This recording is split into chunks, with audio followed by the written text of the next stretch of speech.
sky.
Pain has a face. Allow me to show it to you. I am pain. Fucking stupid, but Well, whatever. Kind of like a boy chest, so it's okay. Okay, he's Gregory's putting on a shirt, and he will be on in just a minute. Cool.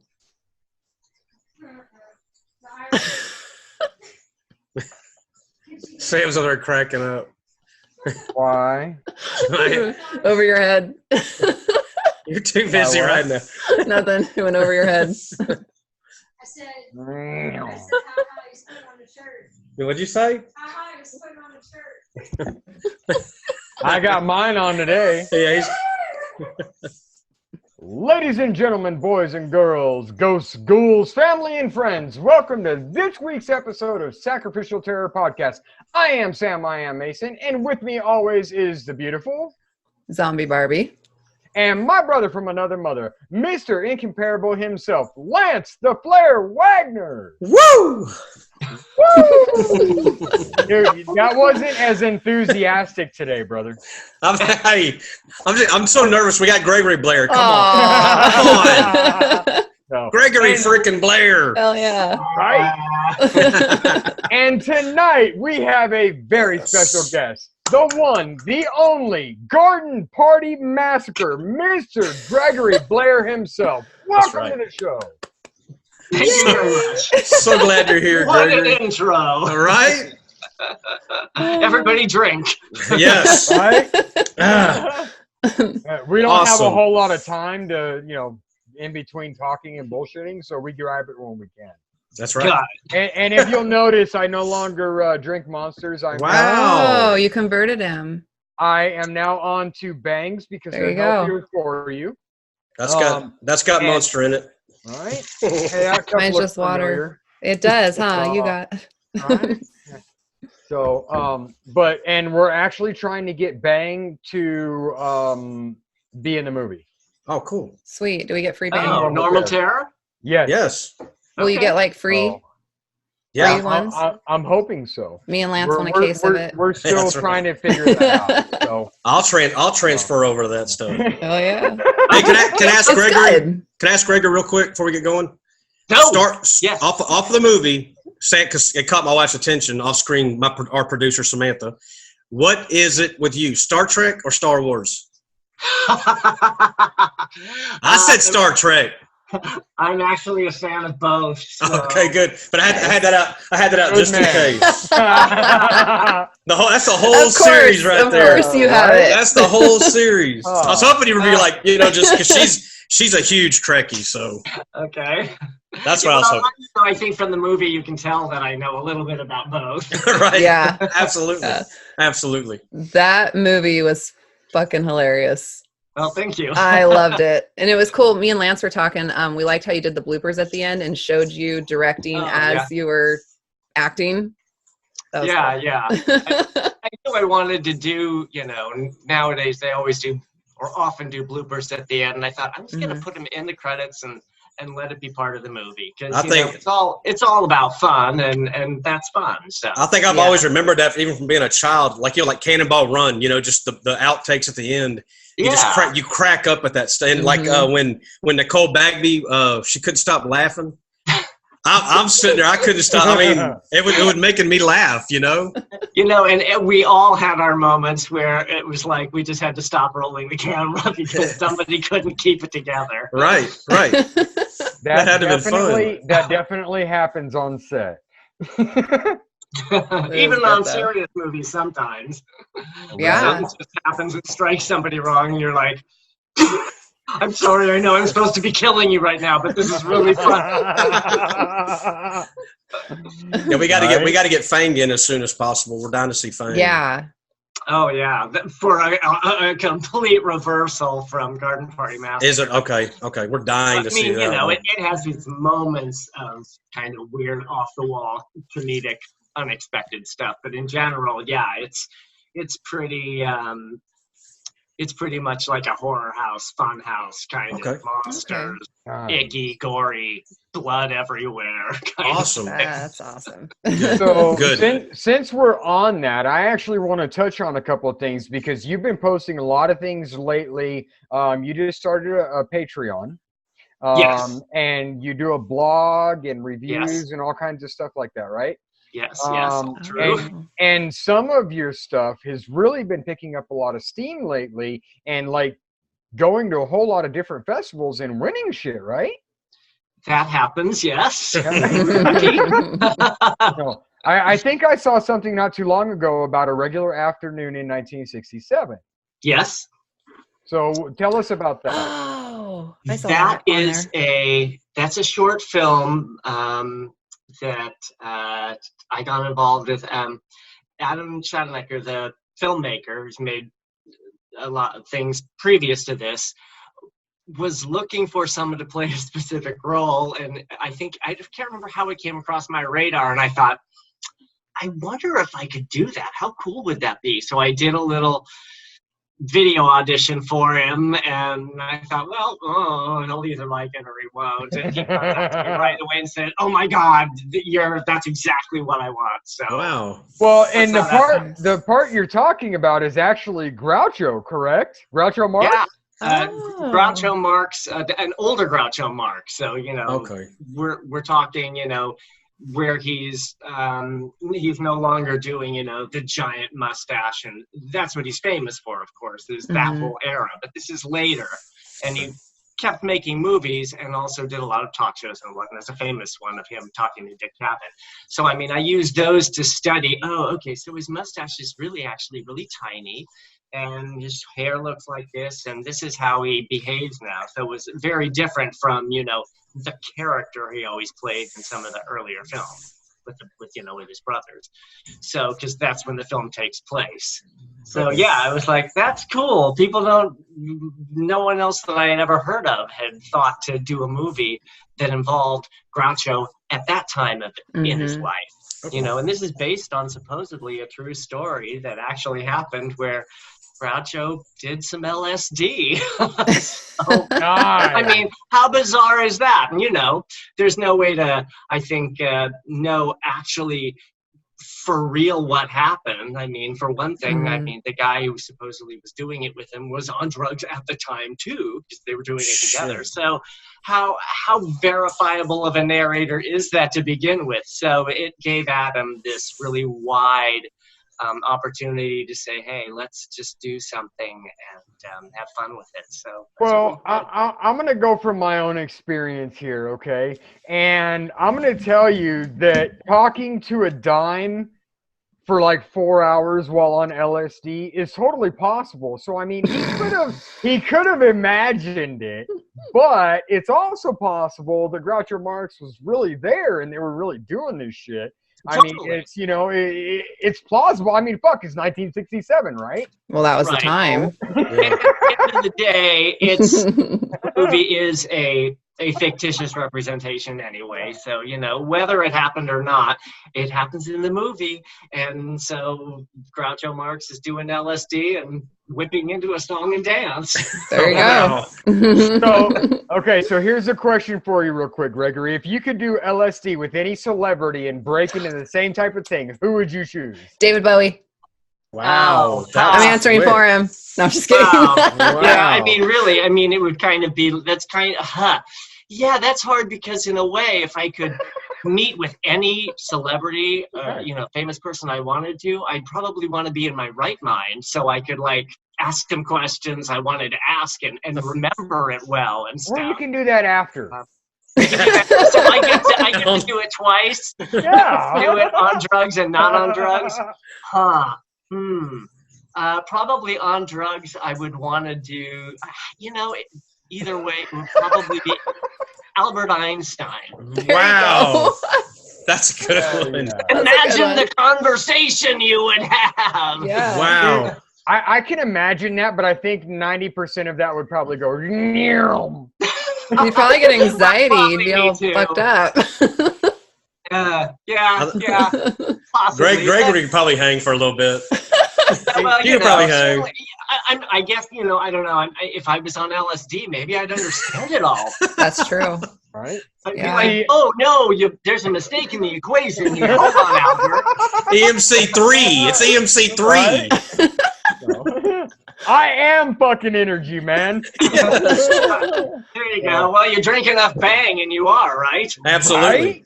Okay, Lance, who you got? John Carpenter. Since I got a Michael Myers shirt on. There you go. Because I'm wearing the shirt, that's why. Yeah. Fair It is enough. just so cool. I'd have to go with Socrates. Wow. Ooh. Damn. Taking it back. Old Way school. back. Fucking way old school. And speaking of old school, they are making another fucking Bill and Ted's. I was going to say, get to get Wild Stallions to go with you. Mm-hmm. They get so crates. Oh yeah. So, all right, let's jump ahead. Let's talk about Beasts of the Field. Okay, so Beast of the Field is, for anyone who doesn't know, is a film by Chase Dudley.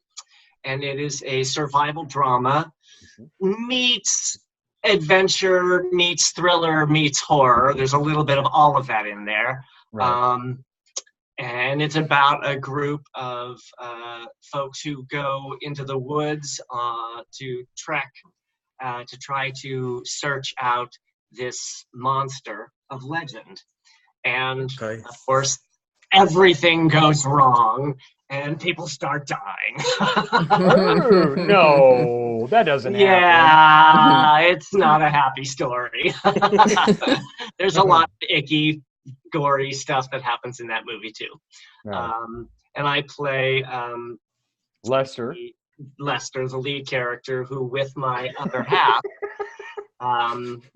is leading all of these people into the woods, and we don't really know what we're doing. So of course it goes terribly wrong.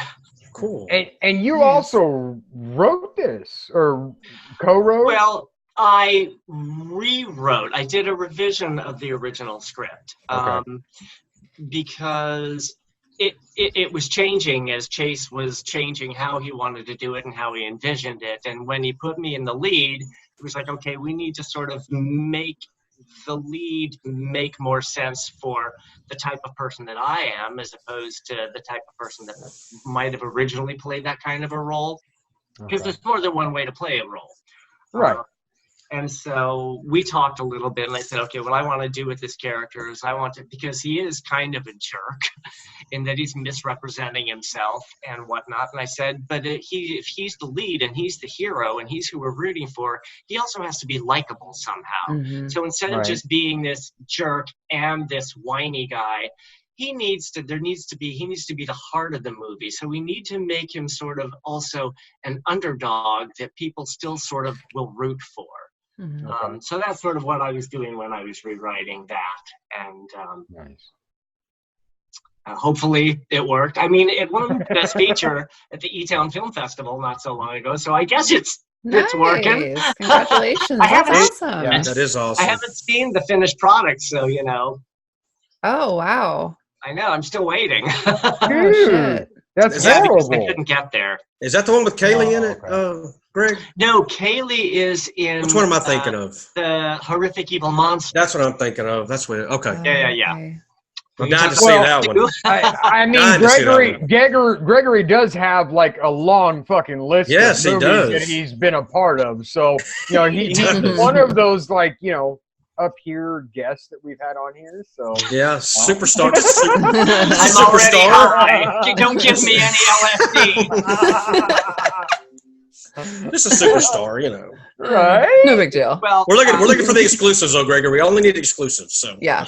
Okay. We like exclusives. So thing, which you had mentioned earlier, so that was directed by Adam Steiger, who also directed. That's right.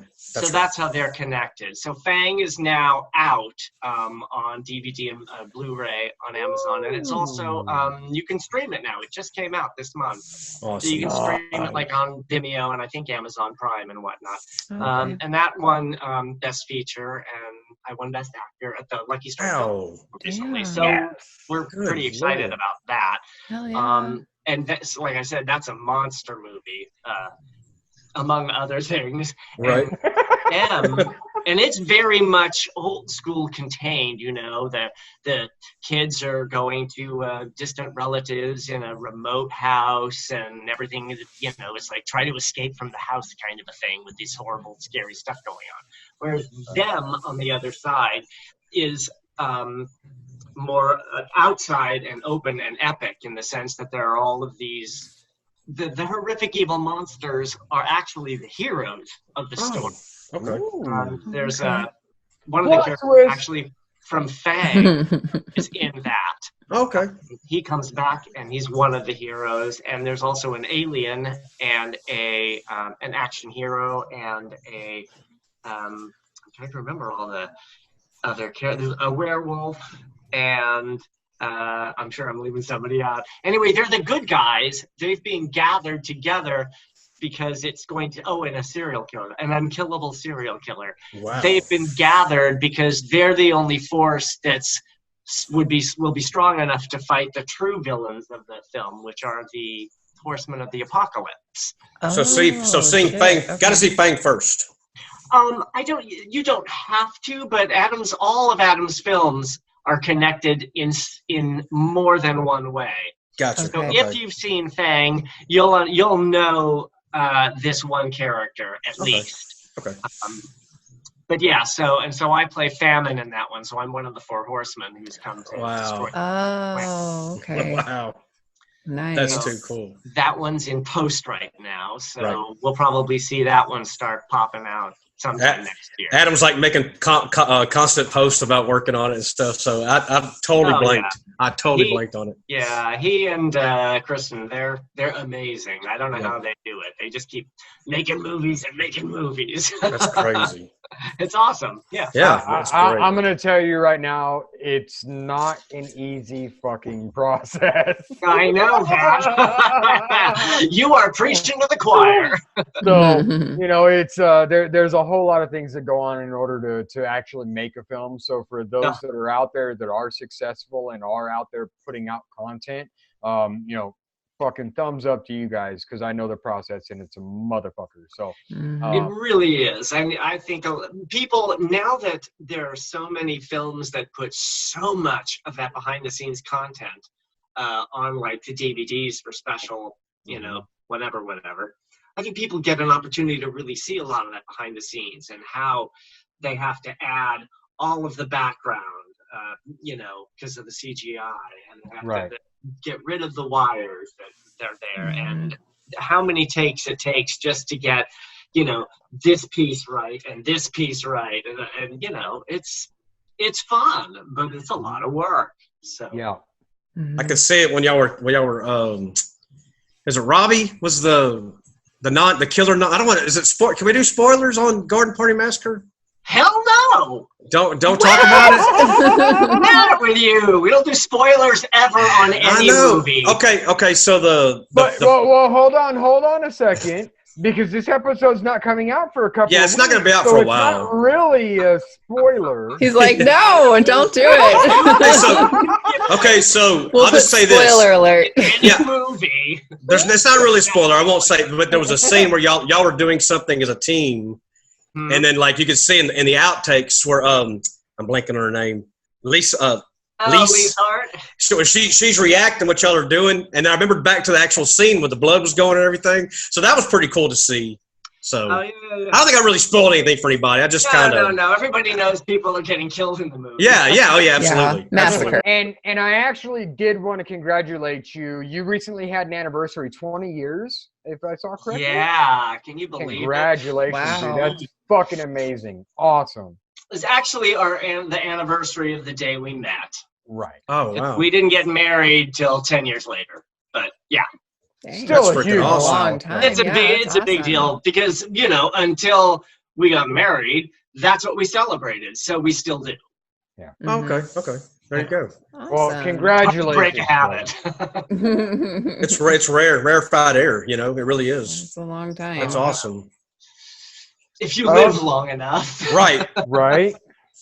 That's rarefied air sometimes. So we're going to go over some of Gregory's other titles, the one of the many that he's been a part of. Let me see. So let's see. We have some of the stuff that's coming out that isn't out yet.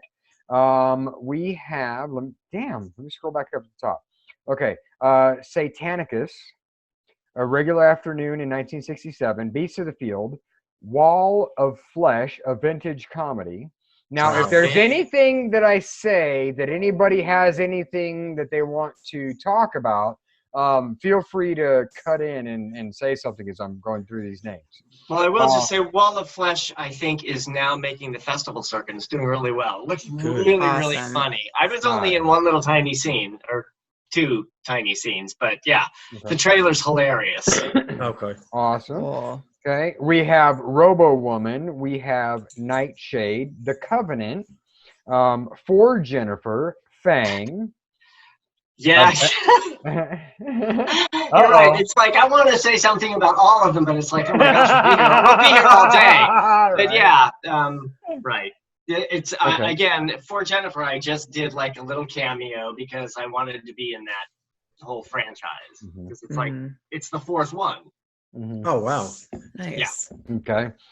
So, and what was your cameo in that? What was your part in that? I'm at the part. There's a party at the beginning, so I'm one of the people in the party. It's kind of like a who's who of people in the independent film world. Everybody at the party's in the independent film world. So that's cool. Kind of right other on. directors and producers and just people I know. So it was a lot of fun. Nice. And what else? Okay, so Robo Woman stars Donnelly Heising, who is Melanie in Garden Party Massacre. Is that how she got into? Y'all just been friends for a while though, haven't y'all? Yeah, no, she was also in my first film, Deadly Revisions. So I met her before that. Wow. But when I wrote Garden Party Massacre and I was coming up with Melanie, I thought, I really hope Donna wants to play this kind of a crazy character because I think she'd be really good. She was great. Yeah. Well, she won Best Supporting Actress at a film festival last year for her role. Awesome. So I'm really excited for her. Good. She's a fun actress. She really is. I like all her posts too. She's got a lot of good stuff. Yeah. Always do. She has if I saw it right, like 161 acting credits. She's a that's busy a lot. lady. Yeah, that's a lot. Yeah, it's amazing. I don't know how she does it. But that's crazy. Some people, right, they can do it. I think it also depends if you're just acting. Right. I mean, although she does do some producing, and she also was doing some correspondence hosting and whatnot. I remember the hosting. Like when you become a director on a project, that sucks up a lot of your time. So, like when I'm doing Deadly Revisions or Garden Party Massacre, I don't have time to do any acting for that like year and a half. You know what I mean? So. Well, I'm actually glad you brought that up because I was just asked to take over a project that you wrote called Winter Haven. Right. So, and I'm supposed to be directing that. So, yeah, I fucking hear you. No, right. Well, and you know, and that's just one of those things. I mean, and P.S. Congratulations. Thank you, sir. But, you know, you're still in the middle of working on Normal Terror. Yes. So, you know, Winter Haven's going to have to wait because trying to direct things at once is crazy. Yeah, unfortunately, especially since it's an episodic and it's going to be done in New Orleans, it's really hard for me to schedule like multiple things back to back to back and over and forward above each other because we have a huge cast in Winter Haven and I've got so much still left to do on Normal Terror that it's like if I had hair, I would be ripping it out right now. Yeah. Because the last couple of weeks we've been shooting and I've been posting the BTS of all this stuff, but I have to get a rough cut edit put together for my editor so he knows the sequence in which I want shit. Sure. But I've got like 9 hours of footage for each fucking scene that I've shot the last couple of weekends. So when I'm not working my day job, I'm sitting in front of my computer with like, you know, an hour and a half of sleep a fucking night for, you know, Monday through Friday. And, you know, and then on we call that Normal Terror. You know, so yeah, there's so much shit going on. There's just like, oh my God, just fucking shoot me sometimes. And then I get to see this stuff that we're doing and it's like, oh my God, it's so worth it because that is fucking marvelously beautiful. Well, that's the great thing when that happens, when you see stuff and you go, oh, okay, this is good. I feel good about this. Yes. Because sometimes that doesn't happen. Not always, but I won't substitute, which is why it's taken us so long to get through Normal Terror. I want the best of the best of the best. Of course. So, you know, that's what I'm working on, you know, achieving with this. And I think we're going to get there. So, you know, as of, and I'm not supposed to announce this yet because it hasn't happened yet. Exclusive. What? Yeah, exclusive. As of the 1st of December, we have secured a private investor for $35,000 to push us forward. Yeah, that's awesome. And get us through principal photography. So we should be wrapped no later than middle to end of December. Awesome. And we will go into post, and we've got about 12 to 15 weeks of posts in order to get everything, you know, edited and color corrected and sound and score and soundtrack and fucking all that other bullshit, you know, and titles and all that stuff. Right. So we have a lot of stuff going on, but we will still be launching the Indiegogo here pretty soon to help us get through our post cost. But I did want to give my team and Gregory, since you're here, an exclusive with the private investor. That's awesome. That's Way awesome. to go. Good. That is great news. Good. Thank you. So happy for Sam. Yeah. Which you guys are in. And my next project is going to be Winter Haven, but my next film, I would love to have Gregory a part of because I don't think I've ever seen you as a creature. Well, after you see Fang and them. Exclusive. Right? Yeah, because my character in Fang, Harold, is a creature of sorts, certainly. Okay. And Famine absolutely is a creature of sorts, too. Mm-hmm. Awesome. They're very different, which is nice. So I like to do different things. Very cool. Yeah. Good. Hell yeah. So, okay, guys, Lance, your turn. Go. What? Is it shout out? Is it shout out time? No, not yet. Everyone's all shouting out. Oh, no. Oh, God, wait a minute. No. It's your turn to ask Gregory a question. I've been asking all the questions, man. What the fuck? Come on. I was just going to say, I know Ugly Sweater Party's coming up too, Gregory. Oh, shit. Ugly Sweater Party actually is out. Is it out? Okay. Yes, and you can watch that. They're working on a whole behind the scenes sort That's of what it is. Documentary DVD all about the That's making right. of. And that's what they're working on, and I'm not sure when that's going to come out because we were just filming some of the interviews for it. Okay. But yeah, that should be. I think the interview documentary that they're creating is going to be at least as entertaining as the movie itself. Wow, that's awesome. And I wouldn't say that about that if I didn't think it was true. But these guys are really fun, and they asked great questions, and I know they're going to put in all kinds of stuff. And it was crazy on set. So I'm sure there's a lot of fun stuff that is going to end up in that. That'll be really fun. Definitely get that one. That's Hunter Johnson and Aaron Mento. Right. Okay. Okay. And then that had Kevin Caliber in it, right? Yes. Okay. Amazing. Kevin Caliber and Bernadette Perez and Felissa Rose and that's right. Tiffany Fest and Mark Lovell. I mean, again, that was like really fun to be a part of because there were so many indie people in it. Right. That's one that's going to get in the collection soon enough. I want to see that. It's really wild. It's really wild. When I read the script, I was like, this is the craziest script I have ever. Oh, wow. And he pretty much got what he turned what was on the page and put it on the screen. And so it is a totally crazy movie. Wow. You wouldn't show your grandmother. Wow. Not unless she's something else. All right. Totally understanding grandmother. My grandma won't watch any of my shit, so. Funny, my mother-in-law, she will watch a lot because we watch a lot of dark stuff, and she'll watch it. But I mean, she wouldn't choose to watch it. But if she's with us, she'll watch it. Aww. Visits from New Zealand, anyway.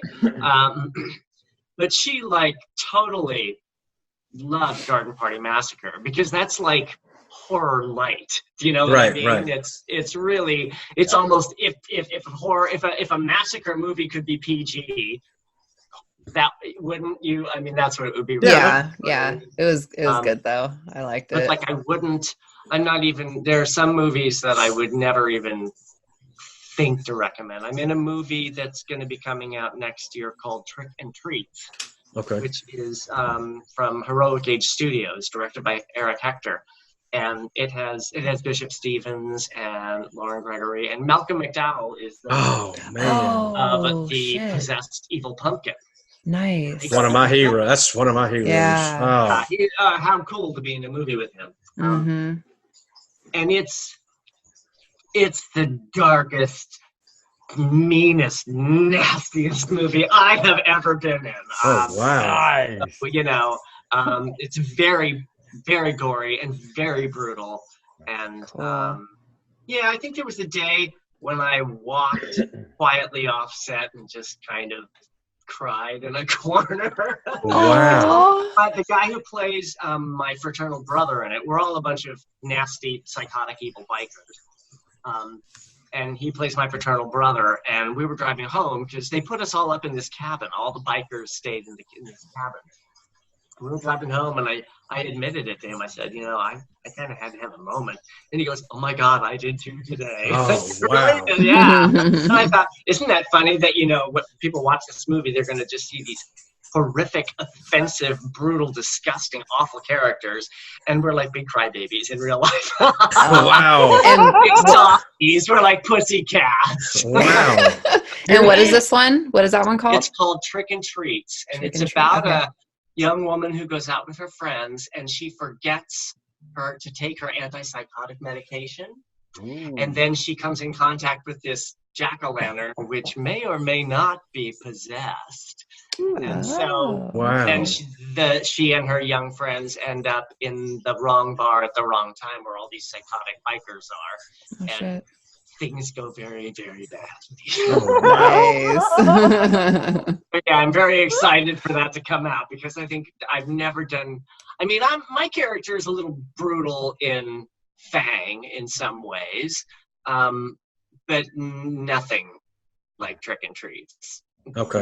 That's not for your grandmother or your mother or even your friends who don't like stuff like that. It's the kind of movie I would probably not opt to go see. Wow. So I guess I will.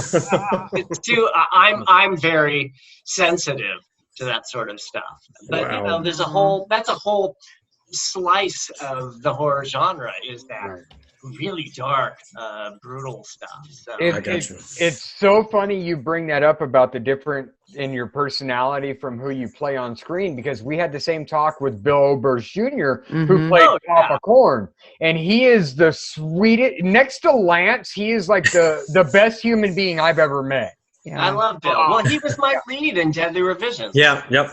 So yeah, we spent a lot of time together talking about the genre. And he's just such a great human being, but to see him take on that other character is just like so fucking amazing. Yeah, yeah. You know, all of the really guys who regularly play evil, awful people, we're all really nice guys. Yeah, not really. Right?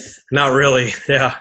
Well, maybe not me, but the rest of them that I hang out with, they are. I'm not quite sure about me either. Y'all are both teddy bears. So, yeah. It's all for the art. That's it. Labor of love, right, Gregory? Yeah, absolutely. That's right. Hey, can I say something real quick, Sam? On the, I'm pretty good about staying all the way through the credits, Jeffrey and Gregory. Something that touched me on the end of Garden Party Massacre was you had dedicated it to the Pulse Club attack in June of 2016, and he put a quote up saying massacres should never happen in real life, and then it simply says preach love, teach respect, and that's for the good of us all. And that really hit me hard in my heart. Well, that was really awesome.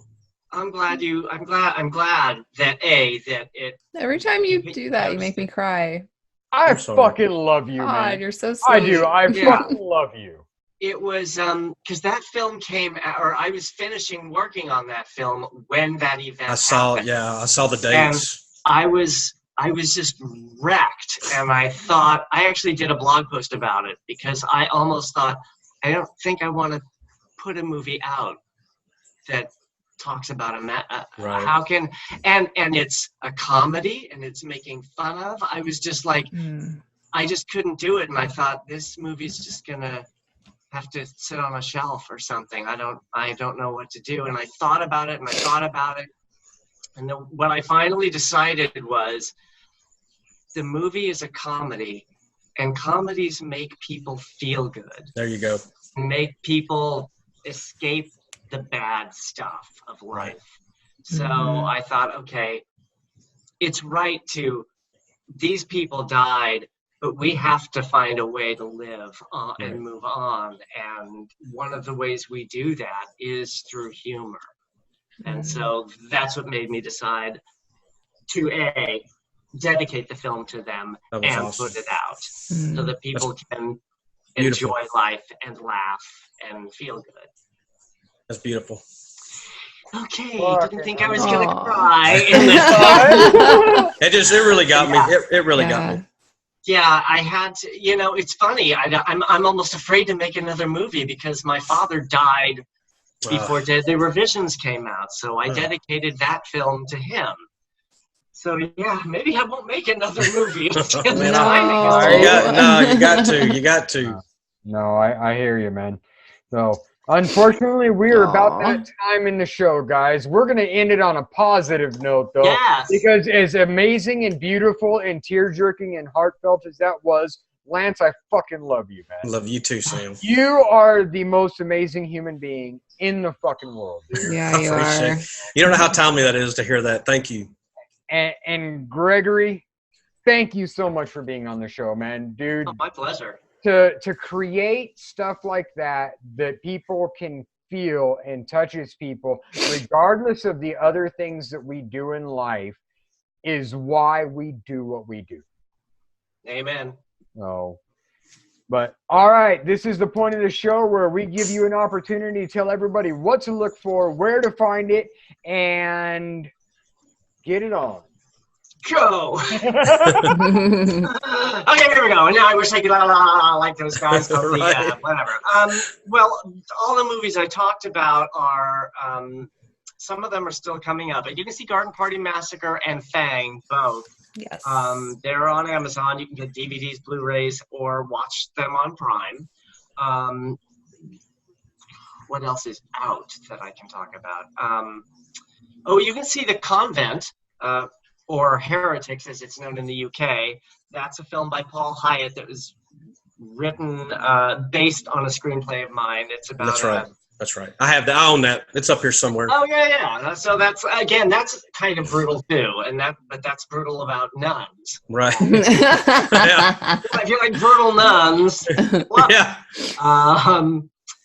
What else? To find me. I'm on Facebook and Twitter and Instagram. It's always at the Gregory Blair. So just remember the. I have a Patreon page. It's patreon.com, Gregory Blair. I have my own website, which is gregoryblair.info. That actually has a landing page that has links to everything. My Facebook, my website, my Patreon, my blah, blah, blah, blah. So if you can remember gregoryblair.info, that will probably lead you everywhere you never wanted to go. Pictures and videos and blah, blah, blah, blah, all that. Awesome. Is there anybody in particular you want to shout out to and give special thanks to that's helped you along in your career, that's helped you, get to where you are, somebody you absolutely love and adore, anything like that? Gosh, there's a list this long. I would say if I had to think of just a handful, for acting, it would be Stan Zimmerman, who I work with on a fairly regular basis. My other half, obviously, who supports me in my artistic endeavors. Now here's a question. In Garden Party Massacre, there was somebody who kissed you on the shoulder at one point. Is that your significant other? In the bloopers. Is that your husband in the bloopers? The outtakes? Kiss me on the shoulder. Was it Wesley? Yeah, I think it might have been Wesley. Yeah. Yeah. Oh well, No, because he played your significant other in the movie. Yeah, somebody kisses me in a blooper. Mm-hmm. I don't remember anybody. Now I have to go rent. Right. Yeah, in the blooper, he kisses you right on the shoulder. Somebody kisses me on the shoulder. That was probably Wesley, because my other half was nowhere on set. Okay. Do we need to cut that too? I know. Yeah. I know. I want people to watch the bloopers. Right. Who kisses me? If they get to the bloopers, they watch the whole movie. That's good. Hey, there's an Easter egg for you. Yeah, there's an Easter egg. Apparently, it wasn't memorable enough. Oh. You gotta kiss me on the lips if you want me to remember it. That's awesome. Oh shit. That's so good. Yeah, now I have to look that up.